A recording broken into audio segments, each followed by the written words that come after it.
पहाटेचा चमत्कार the miracle morning या पुस्तकाच्या भाग 3मध्ये सर्व प्रेक्षकांचे पुन्हा एकदा मनपूर्वक स्वागत. चला तर मग सुरू करूया.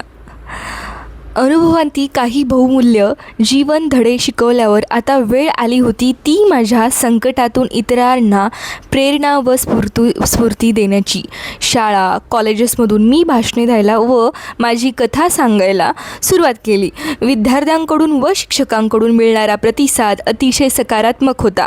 मी तरुणाईवर छाप पाडण्याची मोहीम हाती घेतली. प्रत्येक घटनेला गोष्टीला तिची म्हणून स्वतःची अशी एक वाढ असते, तिचे म्हणून स्वतंत्र असे एक अस्तित्व असते.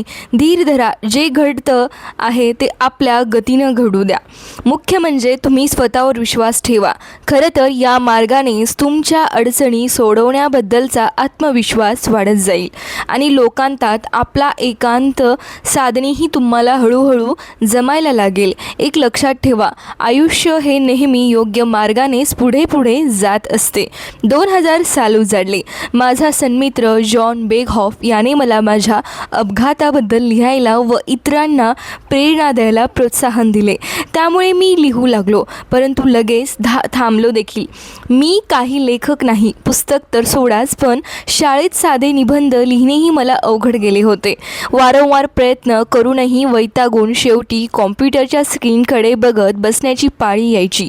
त्यामुळे पुस्तक लिहिता येईल असे वाटत नव्हते, तरीही लिहायचे म्हणून घाबरायचे नाही. हा मंत्र मी मनात खोकत माझ्या संपूर्ण अस्तित्वाला मी कागदावर मोकळे करू लागलो. याच वर्षात मी कटको कंपनीत सलग दुसऱ्या वर्षीही पहिल्या 10मध्ये आलो. माझी उद्दिष्टे सफल होत होती. 2003 साल उजाडले. व्यवस्थापन क्षेत्रात प्रयत्न करून बघावा म्हणून मी कटकोच्या सॅक्रामेंटो ऑफिसमध्ये सेल्स मॅनेजर पदावर रुजू झालो. आमच्या टीमने वार्षिक उच्चांक मोडत पहिला नंबर मिळवला. त्या शरद ऋतूत मी सर्वोच्च वैयक्तिक विक्रीचे शिखर गाठले आणि कंपनीच्या हॉल ऑफ फेममध्ये माझी गणना झाली. मला वाटले कटको कंपनीत मला जे काही सध्या करायचे होते ते आता झाले आहे. आता विशेष प्रेरणादायी वक्ता बनण्याचे माझे स्वप्न पूर्ण करण्याची वेळ आली आहे. गेली 2 वर्ष माझ्या मनात जे पुस्तक घोळत होतं तेही मी आता लिहू शकेन असा मला आत्मविश्वास वाटू लागला. तुम्हाला सांगायला हरकत नाही, याच काळात मला उर्सुलाही भेटली. आम्ही एकमेकांपासून दूर राहू शकत नव्हतो. आता माझी खात्री झाली की तीच माझी आयुष्यभराची सखी आहे. मग काय, माझा उत्साह आणखीनच वाढला. फेब्रुवारी 2005मध्ये कटको कंपनीच्या शेवटच्या कॉन्फरन्सला श्रोत्यांमध्ये बसलो असताना मला एक दुःख जाणीव झाली. अजूनपर्यंत मी माझी बुद्धिमत्ता पुरेशी विकसित केलेली नव्हती. अर्थात तिची मी काही सेल्स रेकॉर्ड्स तोडली होती आणि काही बक्षीसही मिळवली होती. असे असले तरी कंपनीचे सर्वोच्च बक्षीस, सर्वांना हवेसे वाटणारे रोलेक्सचे घड्याळ, ते मात्र अजूनपर्यंत मिळाले नव्हते.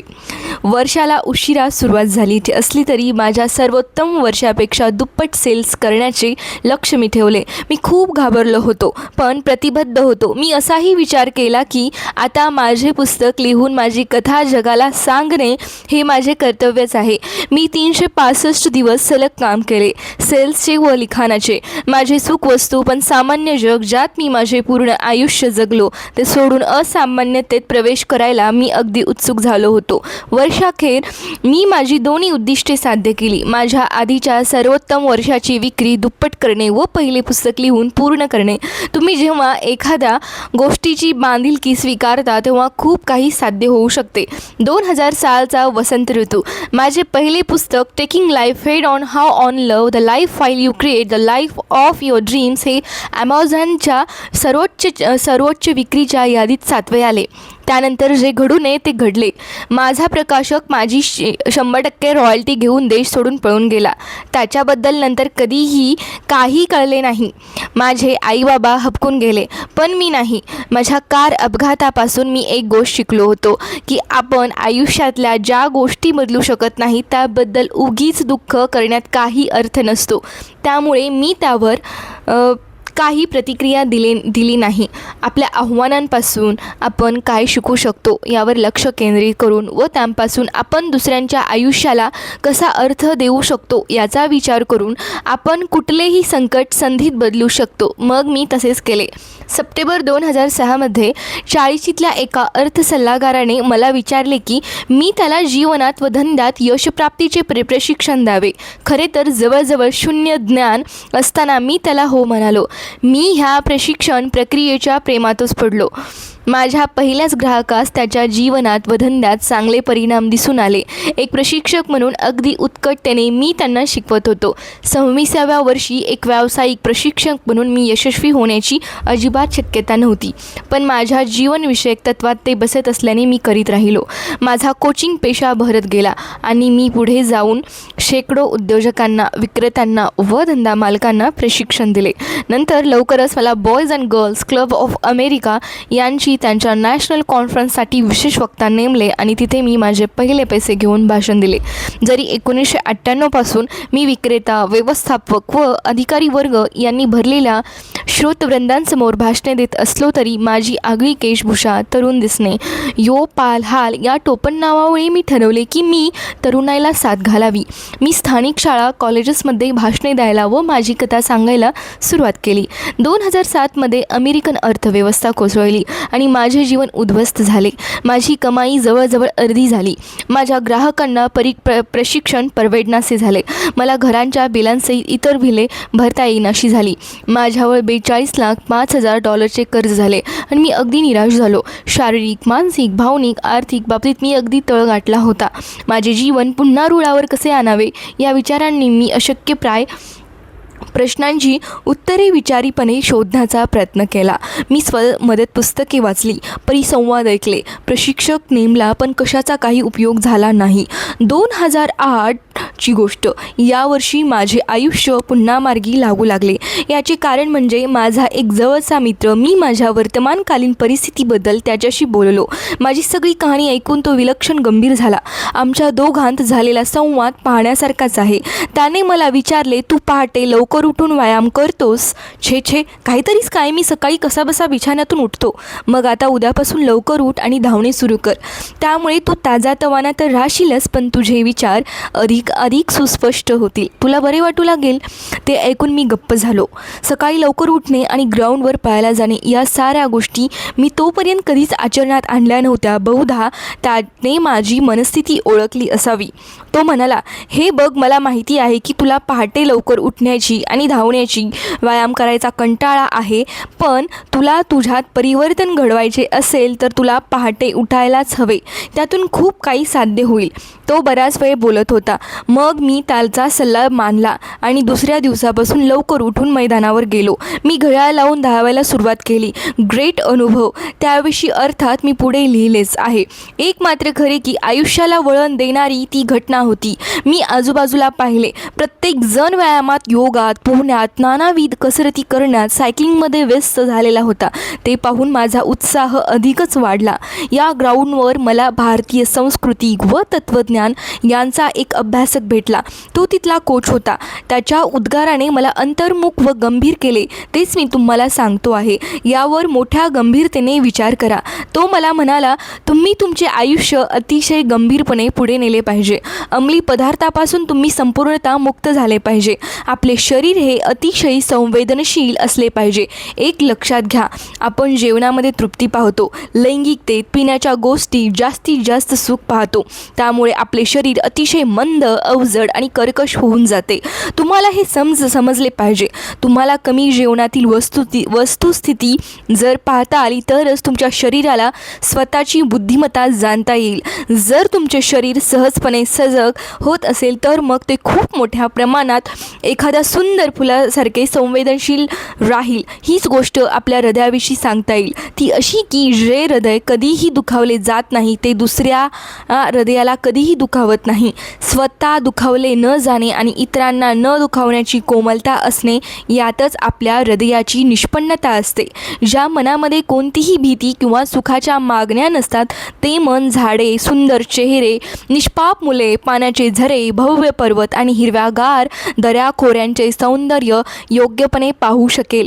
परंतु तुम्ही ते सौंदर्य किंवा दृश्य यांचा विचाराने पाठपुरावा केला तर तिथे सुखाची संकल्पना येईल. मग आपण तिथेच अडकून पडू. आपले मन संपूर्ण रिक्त असेल तर ते स्वच्छपणे पाहू शकेल.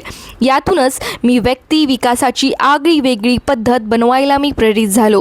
अगोदरपासूनच मनात असलेली मी माझी द मिरॅकल मॉर्निंग कल्पना अधिक विकसित केली. दिवसागणिक मी माझ्या कल्पनेमध्ये सुधारणा करीत गेलो. माझे विचार फेसबुक, ट्विटर शेअर करीत गेलो. माझ्या ग्राहकांनाही मी सल्ले देत गेलो. यांच्याशी मी चर्चा करीत गेलो. यातून माझी द मिरॅकल मॉर्निंग कल्पना अधिकाधिक स्पष्ट होत गेली. मला तुम्हाला विचारायचे आहे की स्वास्थ्य निरोगीपूर्ण असा तुमचा दिनक्रम आहे. तुम्ही पहाटे लवकर उठता का? एक लक्षात घ्या की तारुण्यातील ऊर्जेने ओसंडून वाहणारा व स्वास्थ्यपूर्ण निरोगी निरामय आयुष्य जगणारा माणूस म्हणून आपल्याला कार्यरत राहायचे आहे. आजारी पडणे ही आयुष्याची अंधारमय बाजू जी तुम्हाला निष्क्रिय तर करतेच पण नकारात्मक विचारांकडे घेऊन जाते. निरोगी दीर्घायुष्य जगण्यासाठी अधिकाधिक व्यायाम, फलाहार, पालेभाज्या, सकारात्मक विचार, ध्यानाची सवय, अंतर्मुखता व आत्मावलोकन, सहजकृती, प्रेम आणि संयम यांची मोठी गरज असते. आजवरच्या अनुभवातून मला तुम्हाला हेच सांगायचे आहे की आपल्यातील भीतीला थेट सामोरे जा. प्रेम, सद्भाव, यशावरचा दृढ विश्वास, आपल्या स्वतःवर आणि स्वीकारलेल्या मार्गावर प्रचंड निष्ठा, मोठी सकारात्मकता, सत विवेकाची कास, धैर्य, मानसिक कणखरता तसेच कमालीची चिकाटी, अपरंपार उत्साह अशा एक ना अनेक गोष्टींना आपल्याला जवळ करायचे आहे. एक लक्षात घ्या की ह्या सर्व गोष्टीतून आपण सृजनशीलतेने आणि संपूर्ण नव्याने आयुष्य जगू शकतो. अखेरीस अर्थपूर्ण आणि आनंदमय यशस्वी जगणे महत्त्वाचे असते. आपल्याला नेहमीच रिलॅक्स राहता आले पाहिजे. कुठलाही ताणतणाव, संघर्ष याला तुम्ही थेंबर देखील थारा देणार नाही आहात. कृपया पहाटेची वेळ व जीवनशैली, आपले आरोग्य याबाबत गंभीर व्हा. अजूनही वेळ गेलेली नाही. आपल्याला निरोगी दीर्घायुषी आयुष्य जगायचे आहे आणि तरच तुम्ही तुमच्यातील संपूर्ण चैतन्य शक्तीचा, ऊर्जेचा नेमका विनियोग करू शकाल. चैतन्य हे एक प्रकारचे तारुण्यच असते. वर्षातून स्वतःचे संपूर्ण चेकअप करून घ्या. खाण्यावर, शारीरिक नियंत्रणावर आपले लक्ष केंद्रित करा. निसर्गाच्या अधिकाधिक जवळ जा. एकूणच पहाटे लवकर उठून रोजचा नियमित व्यायाम घेणे आणि समतोल आहार यावरच शरीराची, मनाची इमारत उभी असते. माझ्या आजारपणात एक गोष्ट मला निश्चितपणे कळली आहे आणि ती म्हणजे आजारपणात माणसाचा, उद्धटपणाचा, आपल्या अहंकाराचा नाश होत असतो. प्रत्येकाचे जगण्यावर प्रेम असते आणि प्रत्येकालाच आपण दीर्घायुषी म्हणून जगायला आवडते. इतर जण जरी यमसदनाला जात असले तरी आपण अमर आहोत असे प्रत्येकाला वाटत असते. एका बाजूला खूप वैभवशाली प्राप्त करावी, खूप पैसा कमवावा आणि सर्वार्थाने प्रतिष्ठित व्हावे असे माणसाला वाटत असते. त्यामुळे यश, वैभव, प्रतिष्ठा यांच्या मागे धावत असताना माणूस कळत न कळत आपल्या शरीराकडे दुर्लक्ष करतो. म्हातारपणा, वाढलेला आणि अवाक्यात न येणारा मेद आणि व्यक्तीची उदासीनता ह्या तीन गोष्टी माणसाला खऱ्या जगण्यापासून दूर नेत असतात. रिचर्ड ब्रॅन्सन यांनी आपल्या शरीराची, त्याच्या आकाराची, आरोग्याची खूप काळजी घेतली होती. मला तुम्हाला हेच सांगायचे आहे की व्यायाम हा तुमच्या रोजच्या जीवनात एक भाग बनायला हवा. तसे जर झाले तरच तुम्ही निरोगी, निरामयतेकडे, यशाकडे मोठ्या वेगाने जायला लागाल. हेच खरे सार्थ जगणे आहे. रोजच्या कामासाठी, उद्योगासाठी ऊर्जेची माणसाला मोठी गरज असते. शरीराच्या स्वास्थ्याकडे, आरोग्याकडे तसेच सौष्ठत्वाकडे आपल्याला अधिक लक्ष द्यायचे आहे.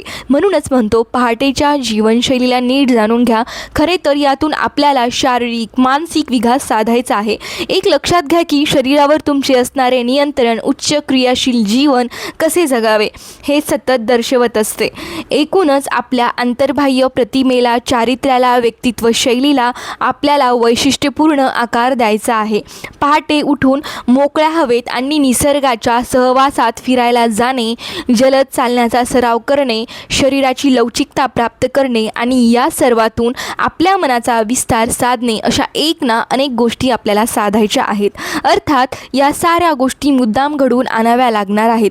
आपण जर आजूबाजूला आपली नजर फिरवली तर आपल्याला अनेक उद्योगपती दिसतील की ज्यांनी अधिकाधिक संपत्ती मिळवण्याच्या नादात स्वतःच्या शरीराकडे व कुटुंबाकडे अक्षम्य दुर्लक्ष केलेले आहे.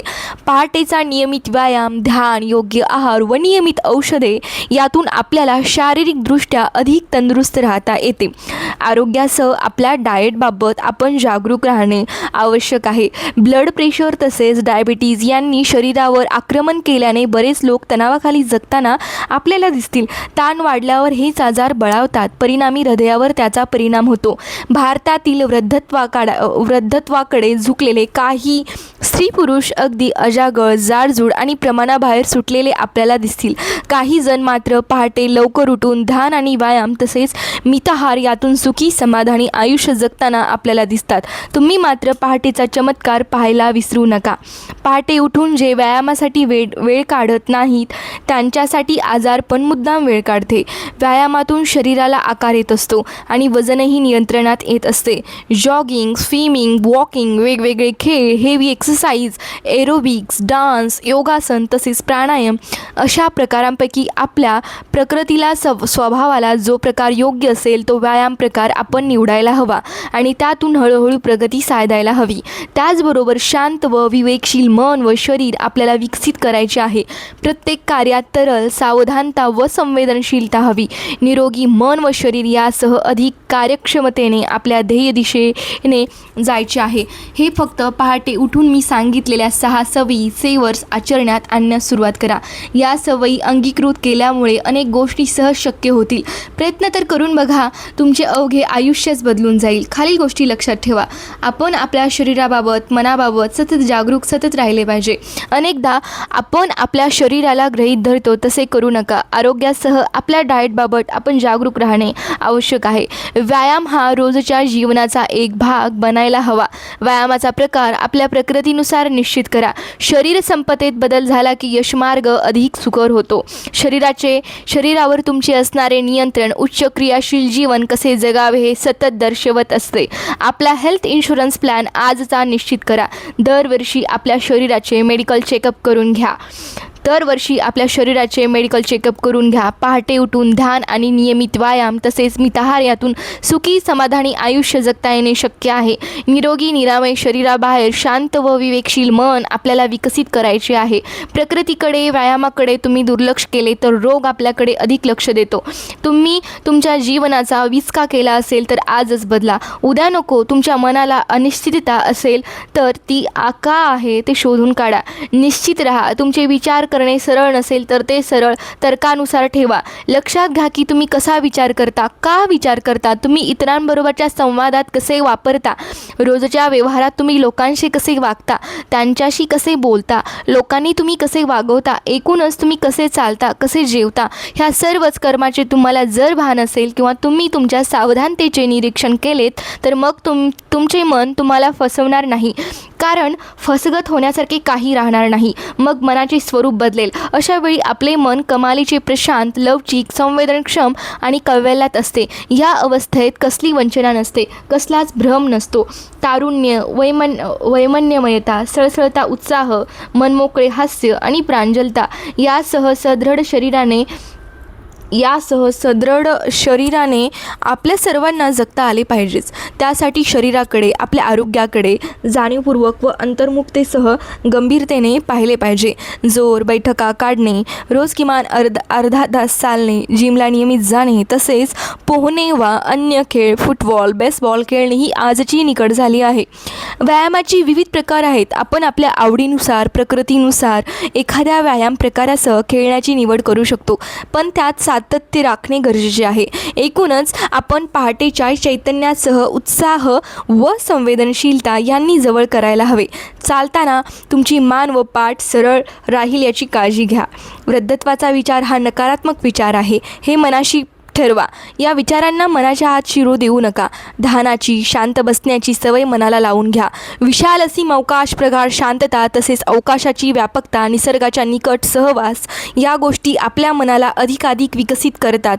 आजच्या जीवनात जो आंतरिक असतो व असंतुलन आहे त्याचे मुख्य कारण हे आहे की एकांत, नीरवता, मौन, आकाश आणि माणूस यांचा संबंध संपल्यासारखा झाला आहे. तुम्हाला जर आतून वाटत असेल की आपण शारीरिकदृष्ट्या, मानसिकदृष्ट्या कमालीचे कणखर आहोत तर आपण यश वैभवाचा प्रवास आणि त्यातले प्रयास सहज साध्य करू शकतो. शारीरिक गतिशीलता व कसरत ह्या आपल्या रोजच्या जीवनाचा एक भाग असतो. प्रथम तुमच्या मनाला पहाटे उठून केलेल्या शारीरिक कसरतीचे, व्यायामाचे महत्त्व पटायला हवे. तरच तुम्ही ते पहाटे उठून प्रत्यक्ष आचरणात आणाल. काहींना योगासनाची प्रभाव परिणामकारकता महत्त्वाची वाटते. खरे तर आपल्या शरीराची ठेवण, आपल्या कामाच्या वेळा आणि आपली कामाची शैली व सवय लक्षात घेऊन आपण आपला एक्सरसाइजचा प्रकार निवडायला हवा. काही जण हेवी एक्सरसाइज, खेळ तसेच योग यांचे संतुलन ठेवतात. जलद चालण्याचा व एरोबिक्सचा सराव करा. सारांश: व्यायामातून शरीराला एक आकार येतो आणि वजनही नियंत्रणात येते. जॉगिंग, स्विमिंग, वॉकिंग, वेगवेगळे खेळ, हेवी एक्सरसाइज, एरोबिक्स, डान्स, योगासन तसेच प्राणायाम अशा एक ना अनेक प्रकारांनी तुम्ही व्यायामाचा प्रकार निवडू शकता आणि त्यात प्रगती करू शकता. तुम्ही आत्तापासून व्यायामाला प्रारंभ करा. एक्सरसाइजमधून आपली स्मरणशक्ती वाढते, आपल्या प्रतिक्रियांचा वेग वाढतो. इतकेच नव्हे तर आपल्यातील चैतन्यशील व उत्साह कमालीची वाढते. नियमित एक्सरसाइजमधून आपले रक्ताभिसरण वाढते, मेंदूला रक्ताचा पुरवठा मिळतो, आपली तरल सावधानता आणि एकाग्रता यात वाढ होते. खरे तर योग्य एक्सरसाइजचे अनंत फायदे आहेत. उदाहरणार्थ, आपले शरीर बलच नव्हे तर आपले मनोबल वाढते. आपल्याला अधिक चैतन्यशक्ती प्राप्त होते. जीवनात यातूनच आपण मिश्कील व आनंदी आयुष्य जगू शकतो. आपली सगळी स्वप्ने व यशप्रवासात प्रयास करण्याचे बळ आपल्याला यातूनच मिळते. इतकेच नव्हे तर जीवनाच्या प्रवासात अधिकाधिक धैर्य, कणखरता प्राप्त होते आणि त्यामुळे जीवनातील समस्यांचा आपण सहजतेने स्वीकार करू लागतो. प्रत्येकाला हवे असते एक निरोगी दीर्घायुष्य आयुष्य. ते या नियमित एक्सरसाइजमधून मिळू शकते. चांगली, निरोगी, निरामय जीवनशैली, अत्याधुनिक तंत्रज्ञान आणि त्यातून मनावर नियंत्रण राखून आपण एक चारित्र्य संपन्न, कर्तबगार जीवन जगू शकतो. सर्वात महत्त्वाचे म्हणजे आपण आपल्यातील चैतन्याच्या ऊर्जेच्या मूलस्रोताचा वेध घेऊ शकतो. मग संपूर्ण जीवनातच बदल होण्यास सुरुवात होते. एकूणच अन्नपदार्थाची गुणवत्ता, त्याचे ग्रहण व पचन तसेच या सर्वातून होणारे शरीराचे पोषण, ऋतुमानाप्रमाणे बदलत जाणारी आपली आहार योजना तसेच विशिष्ट आहार याला अपार महत्त्व आहे. यातही शरीरात होणाऱ्या चयापचयासाठी किती ऊर्जा लागते हे मूलभूत चयापचय परिणामावरून मोजतात. हे परिणाम त्या व्यक्तीची उंची, वजन व शरीराचा पृष्ठभाग यावर अवलंबून असते. एक मात्र खरे की शरीरातील विषारी व टाकाऊ पदार्थ शरीराबाहेर गेलेच पाहिजेत. शरीराची पचन व्यवस्था आणि त्याच्या स्थितीगतीवरच आपले सारे आरोग्य अवलंबून असते. सारांश: निरोगी व परिपूर्ण आयुष्यासाठी, दीर्घायुष्यासाठी चेतनेची म्हणजेच ऊर्जेची अपरिहार्यता असते. चेतनेची विपुलता, श्रीमंती प्रत्येकाला यशोवैभवाकडे घेऊन जात असते. आपले वयोमान, लिंगभेद, कामाचे प्रमाण व शैली, हवामान यावर आहारातील निरनिराळ्या अन्नपदार्थांचे कमी अधिक प्रमाण अवलंबून असते. मनाची शुद्धता आणि विचारांची स्पष्टता तसेच मानसिक उत्साह, कणखरता व कार्यक्षमता ही आपण सेवन करीत असलेल्या आहारावर अवलंबून असते. यातही शरीर व मन यांची गतिशीलता व निर्मिती क्षमता आपल्याला सुखाकडे नेणारी असते. रात्री 8 नंतर काहीही खाऊ नका. भरपूर सॅलड खा. दिवसाची सुरुवात फलाहाराने करायला हरकत नाही. पहाटे उठून फिरायला जा. व्यायाम करा. आपल्या शरीराचे वजन योग्य प्रमाणात असणे हे अतिशय महत्त्वाचे आहे. प्रमाणाबाहेर जास्त वजन असणे हे विविध रोगांना आमंत्रण देते. अधिक वजन असण्याने आपल्या शरीरावर ताण येतो. तुमच्या कामासाठी जी ऊर्जा तुम्हाला वापरता आली असती तीच ऊर्जा ह्या अतिरिक्त वजनामुळे येणाऱ्या ताणावर मात करण्यासाठी शरीर वापरते. वजन प्रमाणात ठेवण्यासाठी फक्त 5 शब्दांचा नियम आहे. कमी खा आणि जास्त व्यायाम करा. महान माणसे पोषक अन्न खातात आणि खूप पाणी पितात. त्यामुळे त्यांच्यात खूप ऊर्जा, खूप उत्साह असतो. खास करून त्यांच्यात खूप मानसिक ऊर्जा असते जी ज्यांना अधिक काम करण्यासाठी आणि जास्त पैसा मिळवण्यासाठी उपयोगी पडते. एका वेळी एकच सवय स्वतःमध्ये बाणवण्याचा प्रयत्न करा. जर सगळ्यात सवयी एका वेळी स्वतःमध्ये बिंबवण्याचा प्रयत्न कराल तर एकही सवय तुमच्यात रुजणार नाही. तेव्हा घाई करू नका. सावकाशीने पण सातत्याने पुढे जात राहा. साधारणपणे 20 ते 30 दिवस सराव केल्यानंतर एक सवय आपल्यात रुजते. संपत्ती निर्माण करण्यासाठी आवश्यक अशी एक सवय आपल्यात महिन्याला एक ह्या वेगाने रुजू शकते. म्हणजे एका वर्षात अशा 12 सवयी आपण आत्मसात करू शकतो. उदाहरणार्थ बरीच महान श्रीमंत माणसे सकाळी 6 वाजण्यापूर्वी उठतात. म्हणजे त्यांच्या पहिल्या भेटीच्या वेळेआधी 3 तास ते अंथरुणातून बाहेर पडतात. सकाळपासूनचे त्यांचे वेळापत्रक ठरलेले असते. सकाळी उठल्यावर व्यायाम करणे, कपडे घालणे, दिवसाच्या कामाबद्दल विचार करणे इत्यादी ते त्या वेळेत वाचन करतात आणि काही नव्या गोष्टी समजूनही घेतात. नंतर ते दिवसभरातल्या कामांचा आढावा घेतात. सर्वसामान्य माणूस दिवसातला कॉफीचा पहिला कप पीत असतो तेव्हा श्रीमंत माणसाची कामाला सुरुवात झालेली असते. ही सवय तुम्ही अगदी लगेच आजचा आत्ताच आपलीशी करू शकाल. खरे तर त्यातून तुमचे आयुष्य बदलून जाणार आहे. एक लक्षात घ्या की तुम्हाला हवी असलेली सवय जर तुम्हाला आधीपासून नसली तरी ती सवय तुम्हाला आधीपासून आहे अशा प्रकारे वागा. त्याप्रमाणे केलेली कृती तुमच्या त्या कृतीप्रमाणे निश्चित विश्वास निर्माण करील. यशस्वी माणसे प्रत्येक दिवसाचे नियोजन अगदी आधीपासून करून ठेवतात. बहुतेक वेळेला हे काम आदल्या दिवशी रात्री केले जाते. प्रत्येक कामाला ते प्राधान्यक्रम देतात आणि रोज कामाला सुरुवात करतात. सर्वात महत्त्वाचे कामाने सुरुवात करतात. उद्यापासून तुम्ही सुद्धा असे करू शकाल. तुम्ही जेव्हा संपूर्ण दिवसाचे नियोजन करत असता तेव्हा मनात हा विचार कायम ठेवा की श्रीमंत महान माणसे असे करतात. अगदी थोड्याच काळात तुम्हाला तसे करण्याची सवय लागेल आणि तुमच्या रोजच्या कामाचा तो एक भाग होईल. तर मग याच्यानंतरचं जे काही वाचन असेल तर ते भाग 4मध्ये असेल. तर मग भेटूया भाग 4मध्ये. चॅनलला लाईक, सबस्क्राईब आणि शेअर करण्यासाठी विसरू नका. चॅनलला प्लीज लाईक करा, सबस्क्राईब करा. शेअर नाही केलं तरी चालेल. तुमचं ज्ञान हे तुमच्यापर्यंत मर्यादित ठेवलं तरीही चालेल.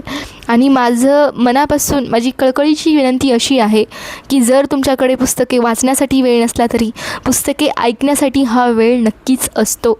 तर मला म्हणायचं आहे पुस्तकं खूप म्हणजे खूप वाचा. वेळ असेल तर, नसेल तर पुस्तकं खूप जास्त ऐका.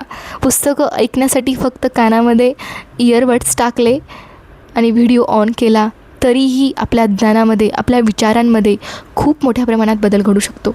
आपली खूप चांगली आर्थिक प्रगती होऊ शकते, शारीरिक प्रगती होऊ शकते.